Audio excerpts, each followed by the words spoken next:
एक काम पास्ट में हुआ लेकिन उससे भी पहले एक काम हो चुका था। ओके, इस तरह के जो सेंटेंसेस होते हैं वो हम किस तरह से फ्रेम करते हैं, let's discuss in this video. Hello and welcome back to my channel, that is Pearls of Guidance. I hope that you all are doing well. Now in today's video we are going to discuss past perfect tense. So let's get started. So here we have this past perfect tense. अब हम क्या करेंगे, वही चीज़ हमारा same रहेगा. First we will do the structure and then will move on to the rules कि किस तरह से हम उसको यूज़ कर सकते हैं. ओके, तो पहला हमारा जो स्ट्रक्चर है, let's discuss that first. Affirmative. अब affirmative I have already told you कि अफर्मेटिव इट मीन्स कोई भी पॉजिटिव में सेंटेंस होगा. ओके, हमारा यहाँ सब्जेक्ट लगेगा, दैट इज़ जो भी हमारा नाउन और प्रोनाउन होता है. इट मीन्स किसी का भी नेम, किसी भी चीज़ का, किसी पर्सन का. ओके, और he, she, it, you, we, they, जो भी हमारे प्रोनाउंस होते हैं. ओके, और I word that is also a subject. Next we have this head. अब हमने प्रेजेंट परफेक्ट टेंस में क्या पढ़ा था, हैव और हैज़ पढ़ा था. अब यहाँ पर दैट बिकम्स हेड. ठीक है, अब यहाँ पर वो हेड बन जाएगा. देन वर्ब की third form because it's perfect tense and last we have this object. Moving on to the negative, that is subject होगा, हैड होगा, not we have to add because it's a negative sentence. Then verb की third form and then object. Last we have this interrogative. अब interrogative में questionable होगा, had जो है वो हमारा सब्जेक्ट की जगह पर आ जाएगा. देन सब्जेक्ट होगा, वर्ब की third form, object and last में question. So here we have. अब इसका हम किस तरह से ये वाले सेंटेंसेस बनाते हैं. मैंने आपको स्टार्टिंग में एक सेंटेंस पूछा था कि कोई भी पास में काम लाइक आपने पास में किया था, उससे पहले कोई काम हो चुका था. ठीक है, तो इस तरह के सेंटेंसेस हम पास्ट परफेक्ट टेंस में ही फ्रेम करते हैं. Okay, so first is to express an action which has completed before starting of another action. Okay, तो ऐसे एक्शन के मतलब कोई एक्शन जो किसी दूसरे एक्शन के स्टार्ट होने से पहले हो चुका था, ऐसे सेंटेंसेस को बनाने के लिए हम पास्ट परफेक्ट टेंस का यूज़ करते हैं. Okay, we will discuss it with examples. Second is we if we have before and when clause in the past indefinite, then main clause will be in the past perfect tense. Okay, if we have, देखिए before का और when का जो clause अगर हमारा past indefinite tense में होगा तो then हमें क्या करना होगा, जो हमारा main clause होगा. ठीक है, जो मेन क्लॉज, जो मेन बात होगी वो हमारी किस में होगी, पास्ट परफेक्ट टेंस में. For instance, first sentence is he had reached there before we left. अब देयर इज़ वन थिंग, अब हमें क्या समझने की ज़रूरत है कि कौन सा सेंटेंस जो है वो हमारा पास्ट इंडेफिनिट में है और कौन सा पास्ट परफेक्ट में है. ओके, तो ही हैड रीच्ड. अब देखें, मैंने आपको स्ट्रक्चर में I have explained you that हमारी हेल्पिंग वर्ब जो है वो हैड है. ठीक है, तो ही हैड रीच्ड, रीच की third form, reached there before we left. Okay, अब ये बिफोर वाला जो क्लॉज है ये हमारा पास्ट इंडेफिनिट टेंस में, तो हमारा मेन क्लॉज कौन सा हुआ, he had reached there. Okay, तो ही हैड रीच्ड देयर जो है वो हमारा पास्ट परफेक्ट टेंस में, he had reached there before we left. Okay, leave की सेकेंड फॉर्म यहाँ पर use. Okay, so next we have is second, I had done the preparation when they came to my house.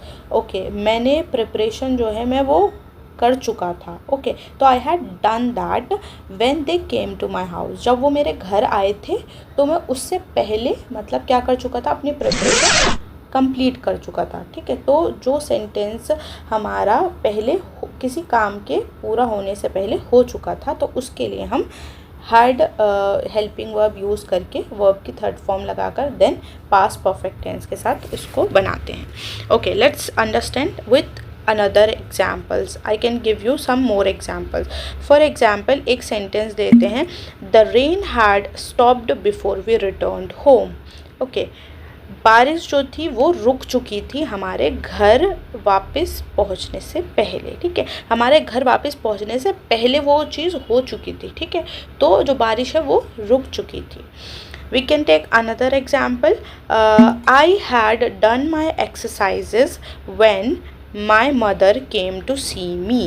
Okay, मैं अपनी exercises जो हैं वो complete कर चुकी थी जब मेरी मदर मुझे देखने आई। ओके, तो मेरी मदर के आने से पहले, मेरी मदर के देखने आने से पहले मैं वो काम कर चुकी थी। ठीक है, I hope that it's clear. अब हम क्या करने वाले हैं, ट्रांसलेशन करेंगे पास्ट परफेक्ट टेंस की। अब जो हमारा पास्ट परफेक्ट टेंस है, I have explain you that, तो उसी के अकॉर्डिंग हम यहाँ पर ट्रांसलेशन करने वाले हैं। एंड देन वही हमारा स्ट्रक्चर रहेगा कि 5 सेंटेंसेस होंगे, उसमें से 3 आई विल ट्रांसलेट एंड 2 जो हैं you have to write it in the comment section below. आपको वो कॉमेंट सेक्शन में लिखने हैं। और इसी तरह से हमारी नेक्स्ट एक्सरसाइज है that is fill in the blanks, उसमें भी हम सेम ही करेंगे। दैट इज़ 3 मैं आपको आंसर्स बताऊंगी एंड जो रेस्ट 2 बचेंगे उसको आपको उसके जो आंसर्स हैं you have to write it in the comment section below. Okay, so let's start it. अब नाउ फर्स्ट दैट इज़ हमारा जो फर्स्ट सेंटेंस है दैट इज़ मेरे पहुंचने से पहले ट्रेन जा चुकी थी। ओके, अब इस सेंटेंस में हमारी 2 चीज़ें हैं, एक तो पहुंचने से पहले और दूसरी चीज़ हो चुकी थी। ठीक है, हमने क्या पढ़ा था कि ऐसे सेंटेंसेस जो क्या है, कोई भी पास्ट में कोई काम होने से, एक काम होने से पहले दूसरा काम हो चुका था। ठीक है, तो ऐसे सेंटेंस को बनाने के लिए हम पास्ट परफेक्ट टेंस का यूज़ करते हैं। उसी का यूज़ हम यहाँ पे भी करेंगे। ठीक है, मेरे पहुँचने से पहले ट्रेन जा चुकी थी। ओके, तो अब मैं क्या करूँगी, ट्रेन जा चुकी थी, द ट्रेन हैड लेफ्ट। अब यहाँ पर पहुँचने से पहले है तो बिफोर वाला यूज़ करेंगे। ठीक है, बिफोर आई रीच्ड। ठीक है, पहुँचने से पहले वो जा चुकी थी। नेक्स्ट वी हैव इज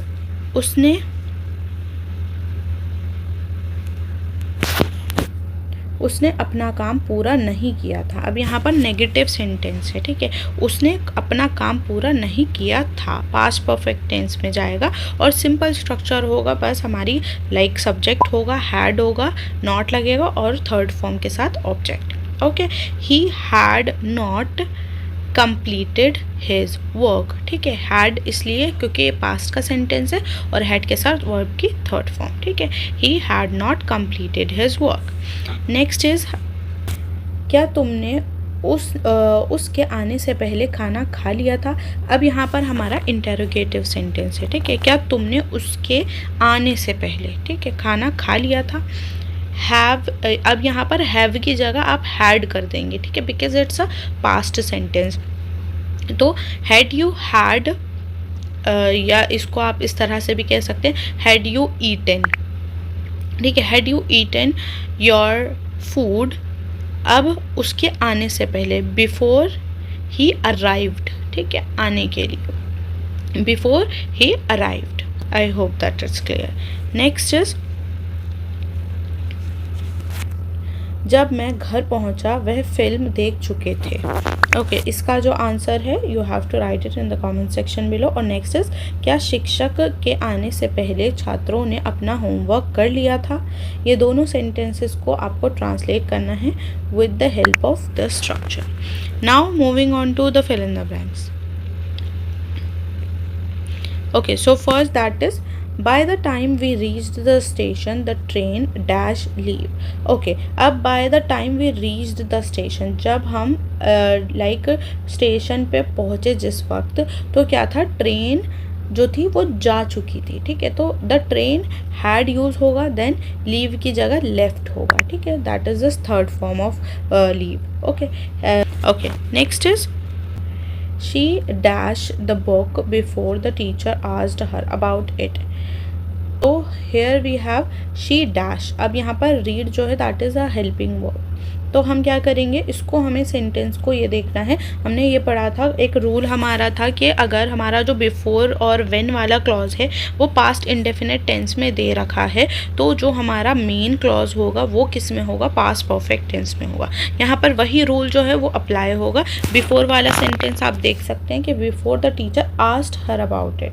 ठीक है, तो कि वो उससे पूछती, वो बुक जो थी वो पढ़ चुकी थी। ठीक है, she had read the book before the teacher asked her about it। I hope that it's clear। Next is, they dash the work before the deadline. अब ये जो सेंटेंस है ये हमारा नेगेटिव सेंटेंस है। They had not finished the work before the deadline. Okay, next is dash you dash dinner before your friend arrived। अब यहाँ पर have जो है हेल्पिंग वर्ब, इसके correct form of verb you have to use. अब ये ध्यान में रखना है कि हमारी जो इस सेंटेंस में इंटेरोगेटिव सेंटेंस है, तो इसमें हैड जो है that is the form of have. ठीक है, तो उसको ध्यान में रखना है कि आपको हैव यूज़ करना है या हैड यूज़ करना है। Last but not the least is when I called him he dash already dash to bed. ठीक है, तो यहाँ पर हेल्पिंग वर्ब और with the correct form of verb go यहाँ पर दी गई है वर्ब के तौर पर, तो उसकी correct form of verb you have to use in this sentence and write it in the comment section below. So in today's video we have learned about the past perfect tense. The past perfect tense में हमने किस चीज़ के बारे में पढ़ा कि ऐसे काम को बताने के लिए जो पास्ट में किसी काम के होने से पहले हो चुका था। ठीक है, तो ऐसे सेंटेंस को बताने के लिए हम क्या करते हैं, पास्ट परफेक्ट टेंस का यूज़ करते हैं, या सिंपल सेंटेंस में कि कोई भी काम जो पास्ट में हो चुका था। ओके, और प्लीज़ अगर आप लोगों को ये चीज़ समझ में आ रही है, the way I am explaining it to you, please like, share and subscribe to my channel.